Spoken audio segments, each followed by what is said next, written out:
Good day everyone. For this video, we're going to discuss the last topic for our Calculus 1 subject, which is partial differentiation. In mathematics, the partial derivative of any function having several variables is its derivative with respect to one of those variables where the others are held constant. Bali, there are instances like for a chemical application wherein we are going to investigate the effects of different independent variable to our dependent variable. And in order to understand the effect of those independent variable, we are going to isolate some other independent variable and held them as constant. Then yung one selected variable will vary on different limits. And since may changes dun sa value nung selected independent variable natin, malalaman natin how that changes affects our dependent variable. And we will carry out again that process in order to understand naman how other variables will have an effect as well dun sa independent variable natin. So, holding them as constant na natatanggal natin yung effect ng other variable at na-understand lamang natin yung effect ng selected variables. Naintindihan ba yan? Bali, yung process na nagawa na yun is through the help of partial differentiation. So, ano ba yung partial differentiation, or how can we write partial differentiation in our mathematics problem? Bali, yung mga problems na magagamitan natin ng partial differentiation or partial derivative is yung mga functions na maraming independent variable. Ano bali? For our example, we have the dependent variable z and we have independent variables x and y. So, both x and y will have an effect dito sa independent variable na z natin. And just like dun sa na-mention ko kanina, para ma-understand lamang natin yung effect ng x sa z, so we will get the partial derivative of our function with respect to x. At sa pagkuha ng partial derivative with respect to x, yung y ay na-treat natin as constant. Similar thing kapag ka naman yung effect ng y dun sa z ang ating analyze, we are going to get the partial derivative with respect to y having x as constant.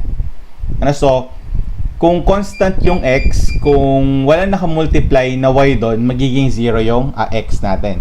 Pero kung may nakamultiply na y, so parang imagine lang natin that x is a constant number. So, ang i-differentiate lang natin doon ay yung y part. So, sa pagsulat naman nung differentiation process natin or the partial differentiation process, we can write it in this several form. Itong naka-Greek letter. Bali, in order to distinguish our partial derivative from the normal differentiation that we have, so gumamit tayo ng Greek letter na small delta. Bali, ito yung small delta natin, or we can read that as the instead of d lamang. Bali, the para ma-differentiate lang dun sa partial derivative. Or para hindi naman tayo medyo malito, sabihin na lang natin that the partial derivative of our function with respect dun sa variable na ina-analyze natin. Bali, pwede rin naman na ganito, f sub x, naka-quantity yung dalawang variables or independent variables na present do sa equation natin. Or pwede rin naman na z sub x, given that x is z is our dependent variable and we are analyzing the effect of x to that independent variable z. Or pwede rin naman, since this one is equal to z, so we can write this in this form, partial derivative of z with respect to x. Similar thing kapag naman with respect to y tayo, so lahat lang ng mga independent variables natin will be in terms of y. So, nasusundan ba yun? Bali, the first partials evaluated at point A and B are denoted by partial derivative of say with respect to x at coordinates A and A, B. Bali, kung kukunin natin yung actual value nung ating partial derivative, halimbawa kasi, makukuha natin ay yung slope ng traces. So, para makuha natin yung slope ng traces, katulad lang din sa mga normal differentiation natin where after we do or get the derivatives, ay isasubstitute lang natin yung coordinates ng point kung saan natin gustong makuhaan siya ng slope. So, ganun lang naman din dito sa with respect to y.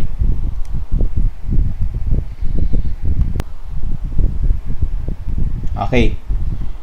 Bali, let's have our example problem in how are we going to apply partial differentiation.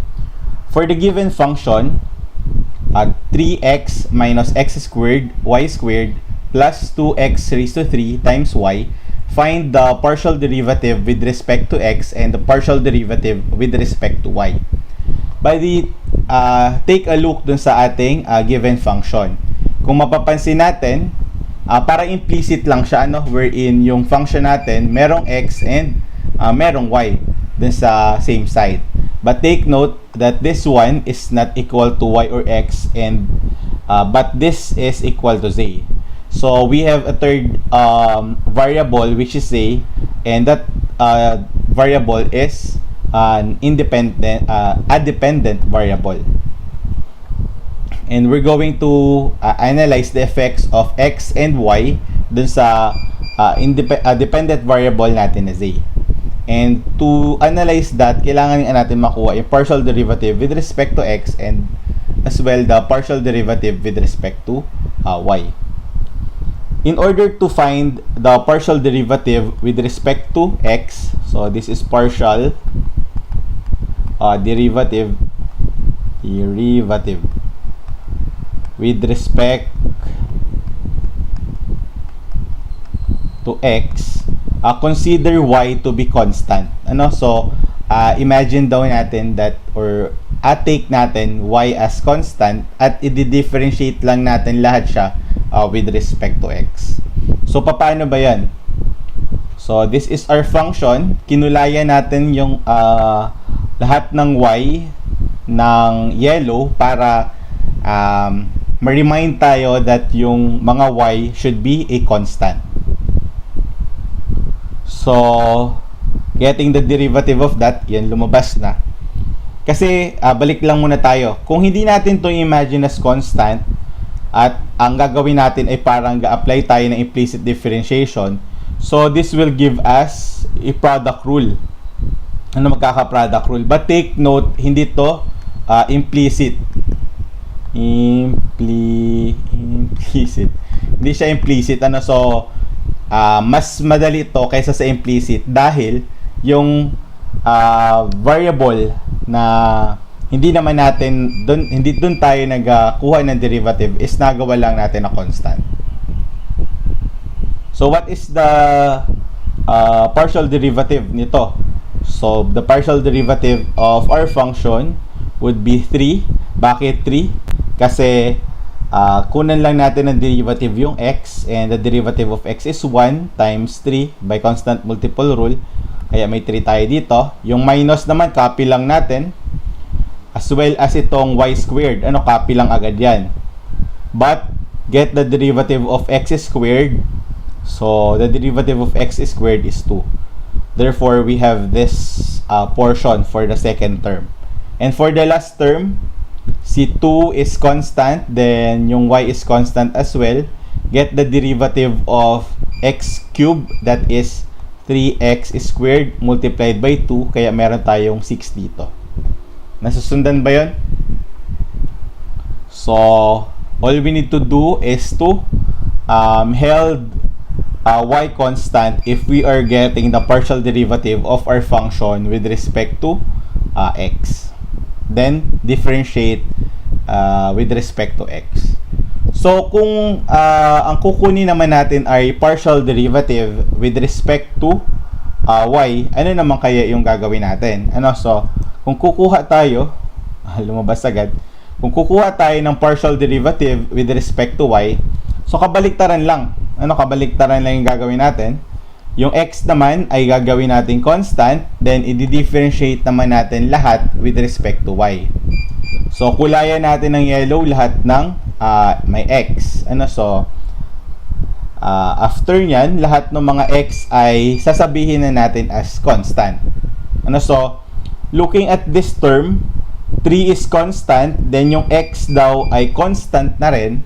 So, getting the derivative of our function with respect to y, so, magiging 0 to. Bakit magiging 0?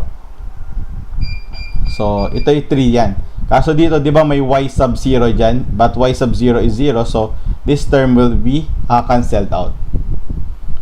Then, copy si negative. Then, x squared is constant. Get the derivative of y squared. That is 2y. Kaya may ganito tayo. Then, for this one naman, 2x cubed. 2 is constant. X cubed is also constant. Then, the derivative of y is 1. But, since 1 lang yun, neglect na lang natin. Kakainin na lang siya nung 2x cubed natin. So, simplifying this, we will get our answer that the partial derivative of our function with respect to y is equal to negative 2x squared y plus 2x cubed. I hope na nasusundan yun.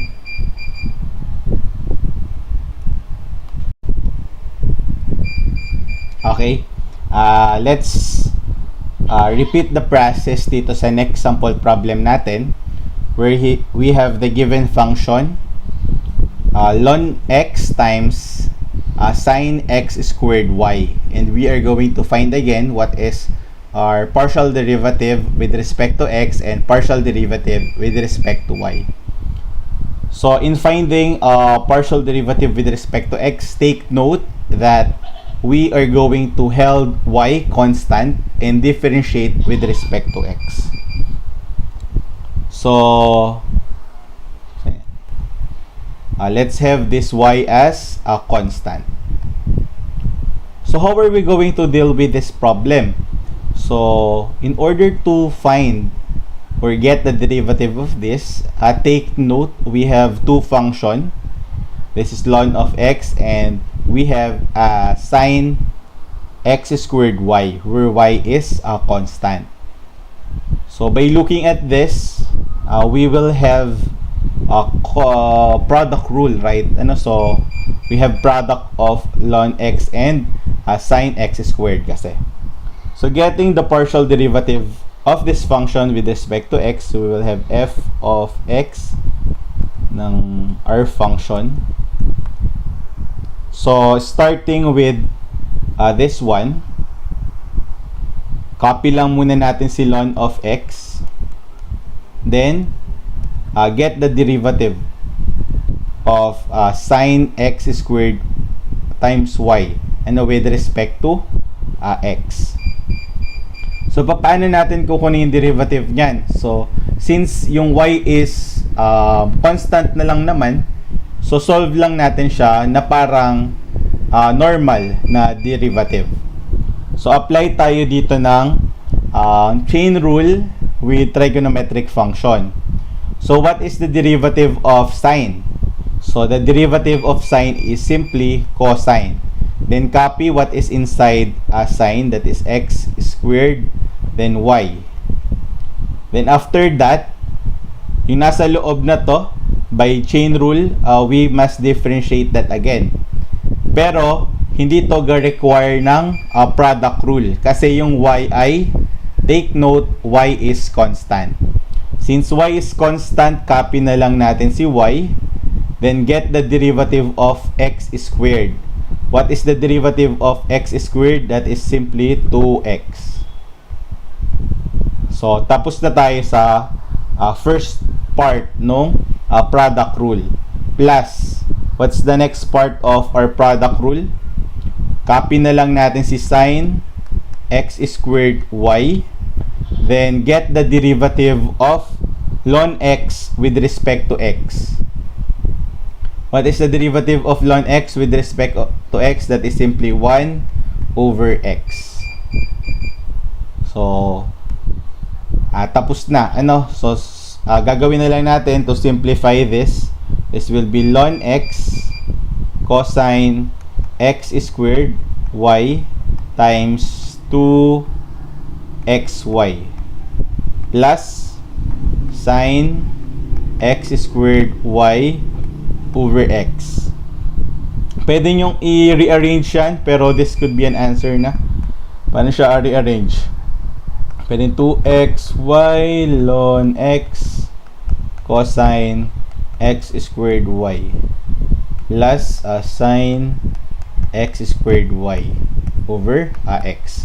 Pero regardless of the arrangement, tama naman sila parehas.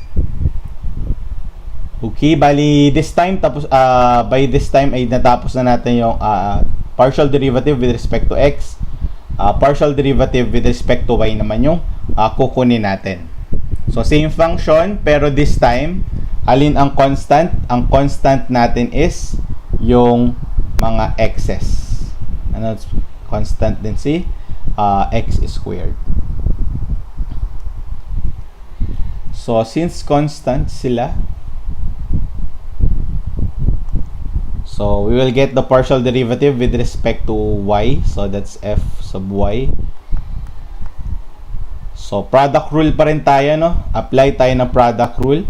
Copy lang si ln x times what is the derivative of sine x squared y with respect to y holding x squared or x as constant. So copy lang si cosine. The derivative of sine pala is cosine, then nasa loob ng sine is x squared y. Then perform the derivative of this term x squared y. But take note, x squared is constant, then get the derivative of y, that is 1. Plus tayo nung kabilang part. So dito, copy lang natin si sine x squared y. Then get the partial derivative of ln x with respect to y. And yung x ay held constant. Since x is constant, so ln x would be equal to 0. Would be equal to 0 kasi walang y dyan. So since 0 to, this will be cancelled out.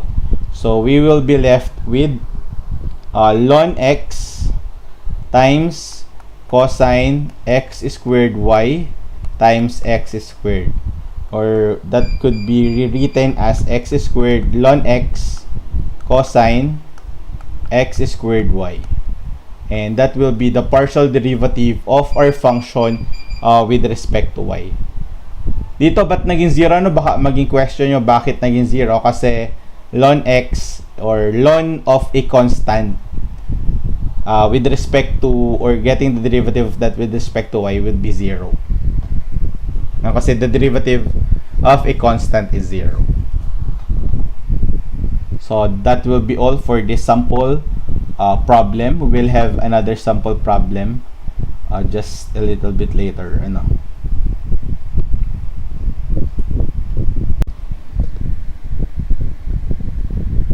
Okay.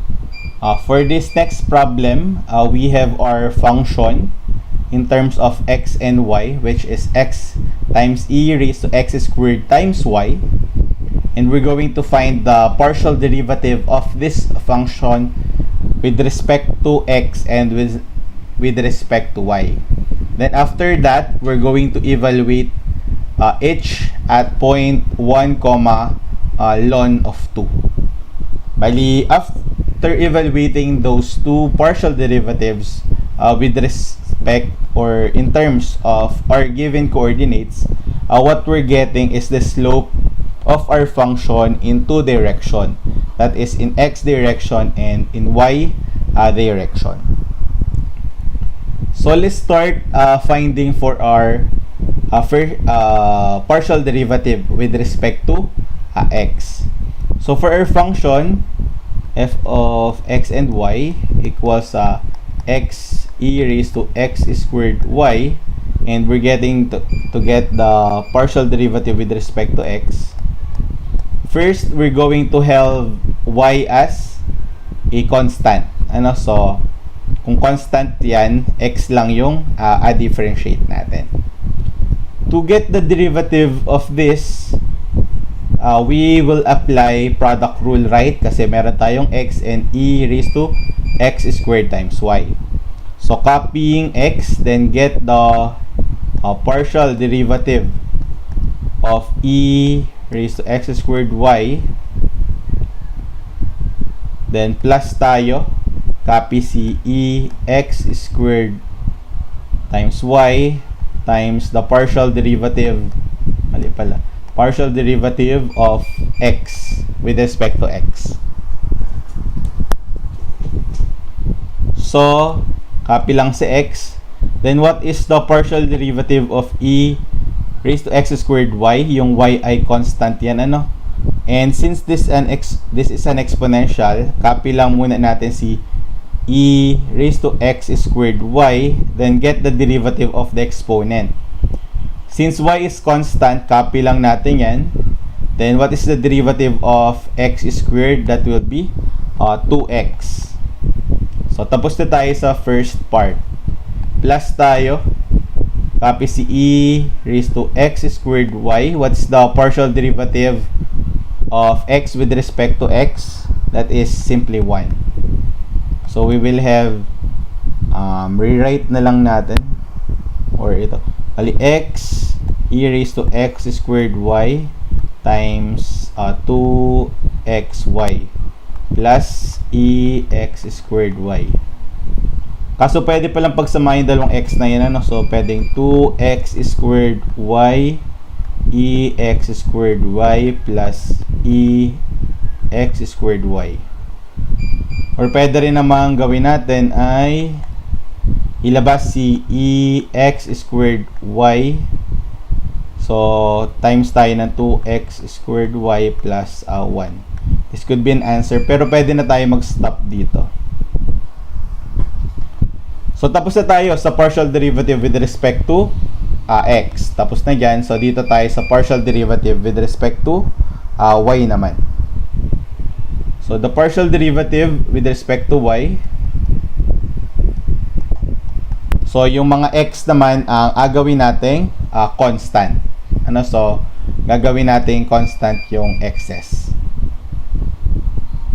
So with that, copy lang ulit natin si x, then get the partial derivative with respect to y of ex squared y plus ex squared y times partial derivative with respect to y of x. So copy si x dito, then partial derivative of e raised to x squared y with respect to y. Start lang tayo sa pag-copy ng x squared y kasi exponential to. Then get the derivative of x squared y. Since x squared is constant, then the derivative of y is 1. So yun lang siya. Plus ex squared y. What is the partial derivative of x with respect to y? Take note that x is constant, so the partial derivative of x with respect to y is 0. So ito mawawala na lang, matitirhan tayo ng ito mag-multiply na x cubed e raised to x squared y. So that this will be the partial derivative of our function with respect to y. Kaso tapos na ba tayo? Hindi pa tayo tapos kasi kailangan daw natin may evaluate yung dalawang partial derivative with respect to at points 1, ln of 2. Bali, ano lang bang ibig sabihin nun? Kukunin lang natin yung slope. So, plug in lang natin. So, this will be f, a partial derivative with respect to x at 1, ln of 2. So, lahat ng x and y, palitan lang natin nung values nila. So this will become e raised to 1 squared times ln of 2 times 2 times 1 squared times ln of 2 plus 1. Then, i-calculator lang natin yan. E raised to 1 times ln of 2. Ilan yan? So, that give us 2. Then, ln of 2 is what ba? Ln of 2 times 2.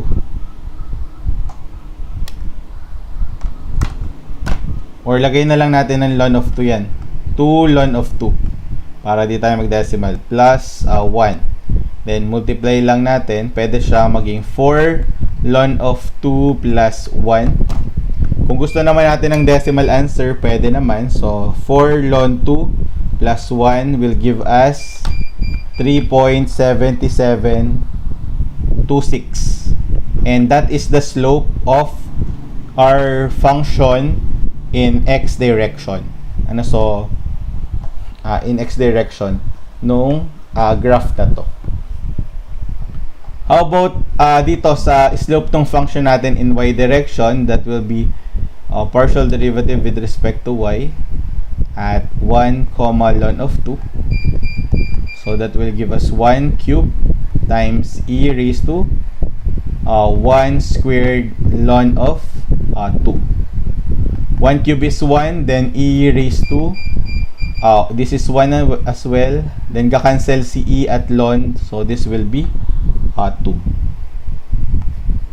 E raised to ln ay equal lang dun sa kung ano yung nasa loob ng ln. Ano kaya? 2 lang yan. So that will be the answer. I hope na nasundan itong sample problem na ito. So again, we have this next problem. For the slopes in x direction and in y direction of the surface of our function, negative x squared over 2 minus y squared plus 25 over 8 at point 1/2, 1, 2. So, ano ibig sabihin nito? Baka nagtataka kayo dito sa given na to. So, this is x, y, and z direction. So, since napako sa atin yung slope in x and y direction, ano lang bang ibig sabihin nun? So, kailangan lang natin makuha si f sub x and f sub y. That is the partial derivative with respect to x and the partial derivative with respect to y. At para makuha natin yung value ng slope, kailangan lang natin i-plug in yung values ng x and y as well as yung z kung meron man dun sa nakuha nating partial derivatives. So start tayo sa partial derivative with respect to x. If we're going to get the partial derivative with respect to x, ano nga ang dapat gawin? Kailangan gawing constants yung other variable. So ano ba yung mga variables na meron tayo dapat? We have x, y, and z. Kaso, nagkataon that z is not present in our equation. So, yung y lang yung kailangan natin gawing constant. Pero kung may z man, dapat constant din siya. So, holding this constant, ano lang yung may derivative? Ang may derivative lang ay itong part na to. So, negative 1/2. So, the derivative of x squared is 2x. Then plus, minus pala. What is the derivative of y squared? That is 0. Plus, what is the derivative of 25 over 8? That is also 0.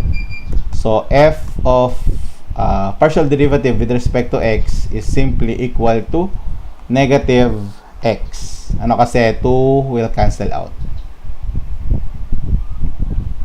How about for the partial derivative with respect to y? Kunin na muna natin. So, partial derivative with respect to y, ano namang gagawin? X will be held constant. Since x is constant, what is the partial derivative of negative x squared over 2? Obviously, that is 0. Kasi wala namang y dyan. Minus, what is the derivative of x squared with respect to y? So, that will be negative 2y. Plus, tayo, what's the derivative of 25 with respect, over 8 with respect to y? That is 0. So, partial derivative with respect to y ay equal sa negative 2y. So, kunin na natin slope. To get the slope in x direction, so evaluate natin si partial derivative with respect to x. So, that is f sub x of 1/2, 1. So, minus or negative 1/2. Yun lang pala. So, the slope is negative 1/2. How about for the slope in y direction? That is f sub y of 1/2, 1. Give us negative 2 times 1. So, that is negative 2. So, these two are the slopes in the given direction. Ito rin, na-solve ko na yung kadugsong lang kasi dapat yan no? Problem natin kanina. Itong part na to. Okay. For our last sample problem for partial differentiation, we're going to find the slopes of the surface of our function 1 minus x minus 1 squared minus y minus 2 squared at point 1, 2, 1. So this is x, y, and z. Kung nasa ibang point yan, kung nandito, that will be f of x, y, and z. Pero hindi naman yan mahirap kung may z man yan kasi kung magkakuha tayo ng partial derivative with respect to x, both x, y, and z naman ay magiging constant lang. So, start tayo sa partial derivative with respect to x. So, what is the partial derivative with respect to x of 1? So, that is simply 0. Minus, what is the partial derivative of x minus 1 squared? So, apply lang tayo ng chain rule. So, meron tayong 2 times x minus 1. 2 minus 1 times 1. Yeah, simplify natin later. Minus, y should be constant, right? Dahil ito ay partial derivative with respect to x. So, since y is constant, 2 is constant, so basically, this is equal to 0 lang. Simplify natin, this will give us negative 2 x minus 1. Diretso natin kunin yung slope in x direction. So, evaluate lang natin ito at 1, 2. So, that will be negative 2 times 1 minus 1. And 1 minus 1 is 0 times negative 2 give us 0. Meaning to say, the slope at 1, 2, 1 is equal to 0 in x direction. How about in y direction? That will be f sub y of x, y is equal to, what is the partial derivative of 1 with respect to y? So that is 0 kasi constant lang. Then what is the partial derivative of x minus 1 raised to 2? This time, since we are getting the partial derivative with respect to y, x should be constant. So that will also be 0. Minus y minus the derivative, partial derivative of y minus 2 squared with respect to y. So, pwede natin makuha ng derivative yung y. So, apply natin. Chain rule. So, 2 times y minus 2 raised to 2 minus 1 times 1. So, simplify natin. That will be negative 2y minus 2. Then, evaluate natin at point 1, 2, 1 para makuha natin yung slope natin in y direction. That's 1, 2. So, negative 2 times 1, 2. 2 minus 2. 2 minus 2 is 0 times negative 2 give us 0 as well. So, ibig sabihin, our slopes ay at point 1, 2, 1 is both 0 for x and y direction. Evident dito sa graph nung ating given function. So, that ends our calculus class. So, I hope na naintindihan yung lahat ng topics sa ating Calculus 1 subject. At I hope na prepared kayo do sa magiging final examination natin for you to pass our Calculus 1 subject and advance to Calculus 2 with Engineer Pubs. Thank you for watching this video.